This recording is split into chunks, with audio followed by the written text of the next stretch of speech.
My husband got on the roof and was watering down the roof, and then the house next door burst into flames, so he said, "We've got to go." So we went, but there were flames going across the road, and I didn't like that at all, so I turned around again and went up Buckingham, and the car in front of me stopped, and somebody got out and started running, and I decided that was definitely not a good idea.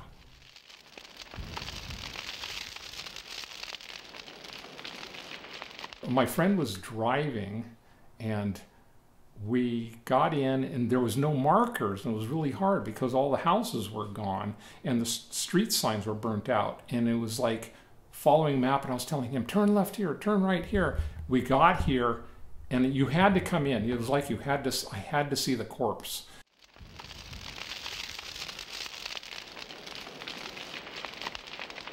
A firefighter lost his life here, a firefighter that I'd worked with a lot, and he actually lost his life when he stopped to try to help the sister of a friend of mine from college. I mean, it really struck home just right there. Very emotional. It's an emotional impact. It doesn't hit me quite as hard now, but for several years after the event, coming up here, watching the rebuilding, just thinking of the loss and the recovery, it was always moving to come through this area.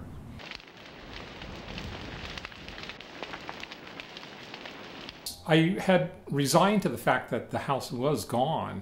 I was more in awe of the power of the fire. I think where I got emotion is when I started reading the newspaper and I started seeing my neighbors had perished.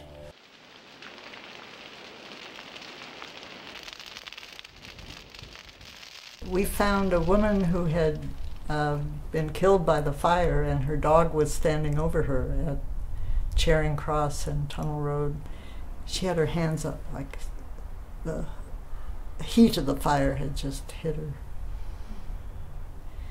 And we took the dog with us when we went out.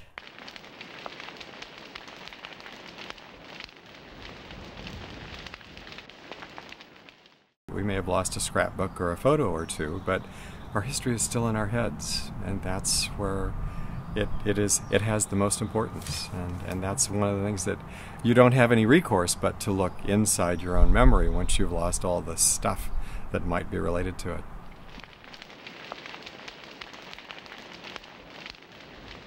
We felt very fortunate to get out alive and unharmed, and that was the most important thing.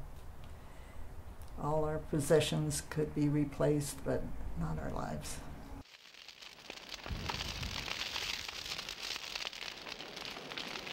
But then we didn't expect to lose it. That was the whole problem. We just didn't think it was going to happen to us, that it was, you know, that they'd save us somehow. But they did their best. I don't blame anybody. It's just something that happened, and we learned from it. Hopefully it won't happen again. On a personal level, being an Oakland resident, having born and raised here, I knew so many people who were affected by this. Just so many people that lost a home, or their parents had to flee the fire, or in a couple cases I actually had close friends that lost family members. And that's really hard for a community. And nowadays, it's 20 years downstream, we've got a lot of people who live up here who weren't here when the fire occurred. We're using the 20th as an opportunity to teach people about how delicate this environment is, and to remind people who may have forgotten or become lax, and to introduce new people to the realities of living in a high fire zone, which is so beautiful, but it comes with an enormous responsibility on the part of each and every one of us.